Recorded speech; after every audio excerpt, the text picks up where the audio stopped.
My dears, welcome to my YouTube channel study platform. मैं हूं अयाज अहमद और हम पढ़ने जा रहे हैं history of Jammu and Kashmir. आज हम पढ़ने जा रहे हैं हिस्ट्री ऑफ जम्मू। क्योंकि मैंने आपको जब source of history of J&K पढ़ाया था, तब मैंने आपको बहुत सारी किताबों का जिक्र किया था। इसमें से मैंने बताया था जो हम हिस्ट्री ऑफ कश्मीर पढ़ते हैं वो दो बुक से हम पढ़ते हैं, या वो राजतरंगी जो राजतरंगी से पढ़ते हैं, जो दो हिस्सों में डिवाइड है, राजतरंगी एरा प्रे और प्रे राजतरंगी एरा। ठीक, अब मैंने बताया था वहां पे जो जम्मू की हिस्ट्री है वो हम पढ़ते हैं राजा दर्शनी से या राजदर्शनी। तो राजदर्शनी से हम पढ़ते हैं जो किसने लिखी है, गणेश दास ने इन 1847। मैं यहाँ पे एक बात आपको बताना चाहता हूँ कि सॉरी अगर मुझे कोई प्रोनाउंसिएशन में, क्योंकि मेरा जो ताल्लुक है वो हिस्ट्री बैकग्राउंड से नहीं है, मेरा जो खुद का ताल्लुक है वो मेडिकल स्ट्रीम से है। तो अगर किसी जगह पे मुझे प्रोनाउंसिएशन में गलती हो जाए तो उसको माफ कर देना। ठीक, तो हम जो पढ़ने जा रहे हैं यहाँ पे राजदर्शनी, जो राजदर्शनी है वो है बुक, वो किसने लिखी है, वो गणेश दास ने लिखी है। कब? 1847 में लिखी है। ठीक, ये जो है ये एज पर राजदर्शनी जो अग्निवीर जो है वो फर्स्ट एम्पायर माना जाता है जम्मू का, फर्स्ट एम्पायर रूल जिसने किया है वो है अग्निवीर। ठीक, अब देखते हैं एक्चुअल में जम्मू नाम कैसे आया। तो बहुत सारे हिस्ट्रिकल इवेंट, बहुत सारे हिस्ट्री है इसमें। एक बाहुलाचन हम अभी पढ़ेंगे, जम्मूलाचन की कहानी। तो जम्मूलाचन की एक भी कहानी है जहां से ये बताते हैं कि जम्मू नाम कैसे पड़ा। तो दूसरे यहाँ पे जो हम आगे वो पढ़ेंगे, यहाँ पे जो है कश्मीरी ब्राह्मण सेक्टर जो है वो सेटल हुआ है जम्मू में, फिर उसका नाम जम्मू मर्ग पड़ा, फिर जम्मू परस्तान जो है इसी का जम्मू मर्ग का नाम जो है वो चेंज होके जम्मू परस्तान हो गया। ठीक, उसके बाद आगे इसका नाम क्या पड़ गया, जम्मू पड़ गया। तो ये है हिस्ट्री ऑफ जम्मू नाम कैसे पड़ गया, ये एक है। तो इसके बाद हम देखेंगे अभी इसकी जम्मू लोचन की जब हम कहानी पढ़ेंगे वहां पर देखेंगे, और सेकंड क्या मिथ्स हैं, क्या ये बोलते हैं कैसे इसका नाम पड़ा है जम्मू। ठीक, इसके बाद जो फर्स्ट जो डायनास्टी आती है, history of Jammu and Kashmir, history of Jammu की, वो है सूर्यवंशी डायनास्टी या अग्निवीर डायनास्टी। अब तो ये समझ आता है अग्निवीर डायनास्टी क्यों नाम पड़ा है, ये तो समझ आता है कि अग्निवीर डायनास्टी क्यों नाम पड़ा है, क्योंकि ये जो फर्स्ट एम्पायर था वो अग्निवीर था। लेकिन ये सूर्यवंशी डायनास्टी क्यों नाम पड़ा है, आइए इसके मुताबिक पढ़ते हैं। जो उदियाज किंग जो था, जो वहां का किंग था उसका नाम था सदरशानी जो था सदरशानी, वो उदिया किंग था, जो 21th डिसेंडेंट था इसका लॉर्ड रोमा ऑफ उदया। यानी उदया का किंग जो उदयनस किंग थे, उसके दो बेटे थे। एक का नाम था अग्निवर्णा, दूसरा का नाम था अग्निवीर। ठीक, और जब ये उदयनस किंग यानी ये सुदर्शना जो किंग है, जब इसकी मृत्यु यानी इसकी डेथ हो गई, तो यहाँ पे जो अग्निवर्णा था ये किंग बना किसका, उदया का क्यों किंग बना, वो कौन सा बना, अग्निवर्णा। और अग्निवर्णा जब किंग बना तो इसके बाद जो इसका ब्रदर होता है दूसरा अग्निवीर, ये माइग्रेट करता है शिवालिक हिल्स की ओर। अब कहानी क्या है, क्यों ये करता है माइग्रेट, क्योंकि इसके पास अपना साम्राज्य, अपना किंगडम होता है। फिर क्यों ये करता है यहाँ पर, अग्निवीर क्यों माइग्रेट करता है, ये कहानी है। तो इससे बहुत कहानियां हैं। एक कहानी ये भी है कि जो ये अग्निवर्णा जब किंग होता है, किंग ऑफ उदया, तो उसके बाद जो इसकी वाइफ होती है वो किंग बन जाते हैं, क्योंकि इसका कोई बेटा ही नहीं होता है। तो इसकी वजह से इसको भी शायद कुछ नाराजगी होती होगी। तो इसके बाद ये शिवालिक हिल्स की ओर माइग्रेट करता है। अब इससे हमें कुछ नहीं, मतलब क्यों करता है, पर करता तो है अग्निवीर माइग्रेट शिवालिक हिल्स की ओर। शिवालिक हिल्स कुठवा जो lower bank of Ravi river की ओर है। ठीक, अब जो किंग ऑफ कंगारा था, जो किंग ऑफ कंगारा था, किंगारा का जो किंग है, जब उसको पता चलती है कि अयोध्या का जो ये है, मतलब अयोध्या का मतलब जो ये इनका जो इन किंगडम का जो अग्निगीर है, जो इसका मतलब ये सन है, वो यहाँ पे आ गया है। तो ये क्या करता है, ये मतलब इसको बुलाता है और अपनी बेटी दे देता है, उसको अपनी बेटी दे देता है। कौन? King of कंगारा। कंगारा उसको अपनी बेटी दे देता है और कुछ लैंड ऑफर करता है, कुथवा, जिसको प्रेजेंट डे कथवा कहते हैं, जो कहां पर लोकेट है, लोअर बैंक्स ऑफ रिवर। ये इसको कुछ मतलब अपनी बेटी, एक तो अपनी बेटी देता है और कुछ थोड़ा सा लैंड भी दे देता है। यहां तक कहानी क्लियर। इसके बाद जो पहला किंगडम अब यहां से स्टार्ट होता है वो है किंग अग्निवीर। अब आपको यहाँ पे समझ आ गया होगा सूर्यवंशी डायनास्टी क्यों कहते हैं, क्योंकि ये किसका बेटा था, सूर्यशाना का बेटा था, इसीलिए इसको सूर्यवंशी डायनास्टी कहते हैं। अब हमारे पास यहाँ पे जो फर्स्ट एम्पायर यहाँ पे स्टार्ट होता है वो कौन होता है, वो होता है किंग अग्निवीर। किंग अग्निवीर जो है वो होता है first empire ruler of Jammu, जिसको माना जाता है। ठीक, और इसने क्या किया, जब ये जम्मू का मतलब इस थोड़े से एरिया में आ गया और after the death of king of Kangra की डेथ के बाद ही defected local kings and raided बपनागिरी तक ये अपना रोल जमाता है। और जो लोकल किंग्स होते हैं इनको ये हराता है और अपनी किंगडम को अब मजबूत करने की कोशिश करता है। अपनी जो एरिया है वो अब मतलब ज्यादा बढ़ाने की कोशिश करता है। और फिर इसके बाद क्या होता है, और ये रूल करता है पुष्पावती एंड अरावा और पुष्पावती के एरिया में भी रूल करता है। कौन? किंग अग्निगर। उसके बाद हमारे पास आता है दूसरा किंग वायुश्रावा। किंग वायुश्रावा जो होता है वो होता है सन ऑफ अग्निगीर का जो बेटा होता है वो होता है किंग वायुश्रावा। ठीक, अब ये सक्सेसफुल यहाँ का दूसरा जो है एम्पायर बनता है, किसका? जम्मू का। और ये एक्सटेंड अपना जो एरिया है, अपना जो एम्पायर है, ये एक्सटेंड करता है कहां तक? उज्जा तक। उज्जा एरिया तक ये अपना एम्पायर एक्सटेंड करता है। और ये शादी करता है एरा देवी से ये शादी करता है। ठीक, कौन? किंग युशरावा।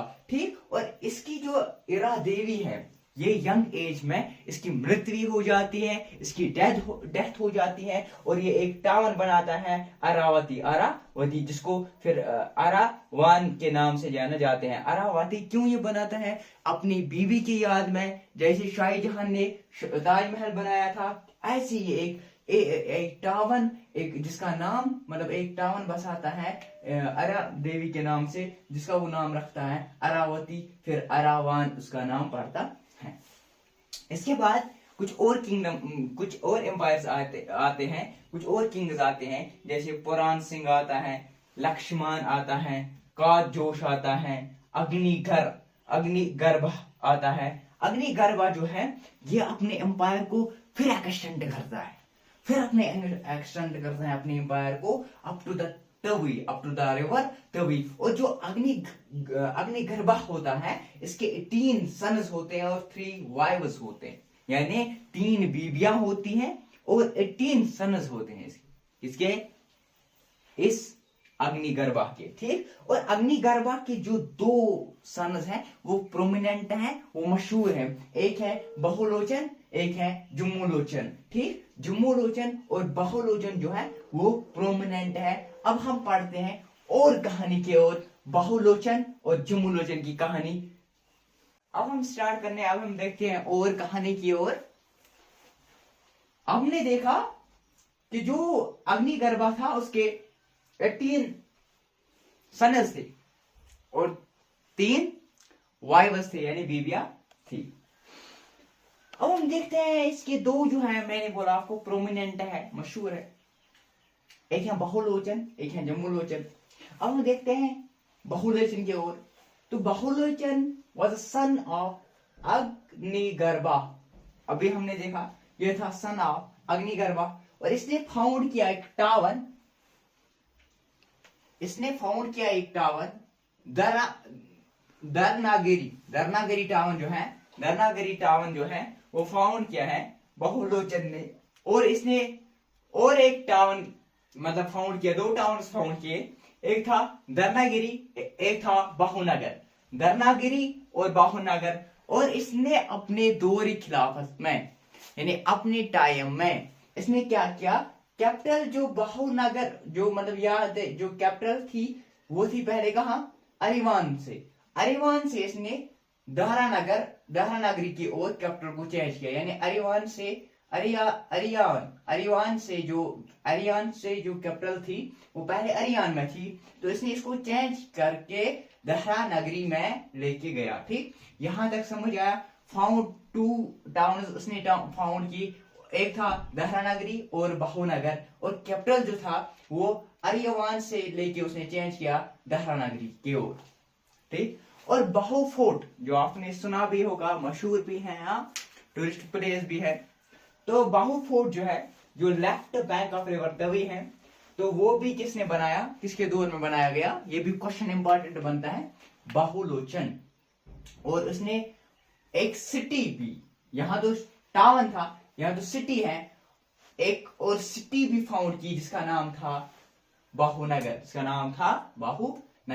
और कन्फ्लिक्ट में ये डेथ हुआ, उसकी मृत्यु, उसकी डेथ हो जाती है जब ये राजा ऑफ सियालकोट जो है, जिसका नाम था चंद्रहास जो है, वो राजा ऑफ सियालकोट का होता है इस टाइम, सलकोट का।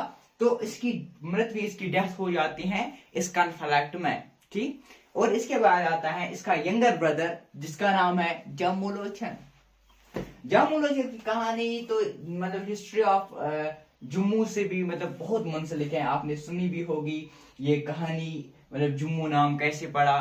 तो यहाँ पे आपने ये भी सुना होगा 8th क्लास के उर्दू में भी आता है, तो बाकी जगहों पे आपने भी सुना होगा कि जो जम्बूलोचन है, वो जो जम्बूलोचन है, इसने मतलब यहाँ पे यंगर ब्रदर जो है उसकी मृत्यु हो गई, यानी उसकी डेथ हो गई, उसकी मतलब बाहुलोचन की डेथ हो गई। तो इसके बाद इसके यंगर ब्रदर आया जिसका नाम है जम्बूलोचन। इसने क्या किया, इसने जो राजा था सालकोट का, इसने इसको किल किया। इसने जब इसको किल किया तो ये बन गया पावरफुल किंग ऑफ बाहुनगर। सिंपल सी बात है, जब इसकी मतलब इसकी डेथ हो गई इसकी ब्रदर की, अब इसने इंतकाम लिया, उसको खत्म कर दिया। तो सिंपली ये प्रोमिनेंट, ये क्या हुआ, ये जो है ये मशहूर होगा, इसका पावरफुल किंग बन गया। और फिर क्या होता है, एक बार ये क्या जाता है, एक बार इसका शिकार करने का बहुत बड़ा मन होता है, शिकार करने का बहुत बड़ा शौक होता है। शायद पहले लेक्चर में भी आपको मैंने ये कहानी सुनाई थी। तो वहां पे ये क्या करता है, एक दफा ये जाता है शिकार करने के लिए, वहां पे टाइगर और गोट के एक रिलेशन देखते हैं। वो एक तालाब की ओर जाता है, वहां पे ये देखता है गोट और टाइगर जो है एक ही तालाब में पानी पी के चले जाते हैं। तो इसको ये मतलब बात जो है ना अपने मन में जा रही है, तो ये सोचता है अब मैं ये मतलब फिर ये रहमदिल बन जाता है, बादशाह बनता है, और ये इस शहर का नाम रखता है जम्बूपोरा, फिर जम्मू इसका नाम पड़ता है। तो यहां से भी कहानी बनती है कि ये जम्मू नाम कहां से बन गया है। और फिर इसके बाद आता है इसका जो सन होता है पुरनकरण जो है वो बेटा होता है किसका, जम्बू लोचन का। ठीक, इसने कैपिटल जो है जो इसने यहाँ पे बहू की मतलब जो बहू में उस टाइम कैपिटल थी, ठीक, तो इसने इसको चेंज करके जम्मू में लेके गया। कौन, कर्म, ये भी इंपॉर्टेंट बनता है कि किसने बहु से लेके शिफ्ट किया है कैपिटल, वो है परम कर्म। और जब पुरान कर्म ने जब शिफ्ट किया है इस कैपिटल को, तो जम्मू जो है ये फेमस हो गया, ये मशहूर होने लगा। ठीक, उसके बाद क्या होता है, इसके दो बेटे होते हैं, दयाकरण एंड धर्माकरण, दयाकरण और धर्माकरण। और जो दयाकरण होता है ये एज पर तवारीख हसन हमारे पास एक बुक है, तो जहां पे ये क्या करता है, ये इस टाइम में अपनी ये बनता है एज अ रूलर, कौन, दयाकरण। तो ये अपना फोर्स जो है कश्मीर भेजता है और कश्मीर को अपने अंडर मतलब लाता है, कन्वर्ट करता है कश्मीर को। और इस टाइम पे जब ये कश्मीर में खुद रूल करता है, कश्मीर में खुद रूल करता है दयाकरण, और जो धर्माकरण होता है उस टाइम वो रूल करता है जम्मू में, जो धर्माकरण होता है वो रूल करता है जम्मू में, और जो दयाकरण ये खुद करता है रूल कश्मीर में। धर्माकरण करता है जम्मू में, दयाकरण करता है कश्मीर में। और इसका जो रूल है, दयाकरण ने जो फोर्स यहाँ पे मतलब भेजा है और कन्क्योर किया है कश्मीर में, वो कब तक रहता है, 1653 ईयर्स तक ये लोग जम्मू एंड कश्मीर, पूरे जम्मू एंड कश्मीर पे रूल करते हैं, पूरे जम्मू एंड कश्मीर पे ये लोग रूल करते हैं। और इसके बाद आता है कर्तिकरण, इसके बाद आता है अग्निकरण, इसके बाद आता है शक्तिकरण, इसके बाद आता है शक्तिकरण। बाकी रूलर्स हैं। शक्तिकरण जो है, शक्तिकरण हमारे यहाँ पे इंपॉर्टेंट बनता है। शक्तिकरण जो है, इसने जो अपनी एम्पायर है वो पीर पंजाल रेंज यानी बानीहाल तक एक्सटेंड करी है। मतलब ये एक्सटेंड करता है अपनी जो इसकी सल्तनत होती है, जो एम्पायर होता है या जो रूल होता है, ये इसको कहां तक लेके जाता है, ये इसको लेके जाता है पीर पंजाल रेंज तक। और ये एक कैलेंडर अपने दौर में जो शक्तिकरण है, एक कैलेंडर भी निकालता है जिसका नाम है शस्त्रा इरा, जिसका नाम है शस्त्रा इरा। और ये जो इसका टाइम कब होता है, जब रूलिंग ड्यूरिंग द महाभारत इरा, जब महाभारत इरा मतलब उसकी दौर में महाभारत इरा पीरियड चलता है। तो ये थी कुछ मतलब जो हमने किंग्स के और पढ़े हैं, कुछ हिस्ट्री ऑफ जम्मू। तो मिलते हैं, मतलब यहाँ का जो लेक्चर है यहीं पे स्टॉप करते हैं। तो मिलते हैं अगले लेक्चर में, तब तक बने रहे हमारे यूट्यूब चैनल के साथ स्टडी प्लेटफॉर्म। लाइक, शेयर और सब्सक्राइब करना ना भूलिए।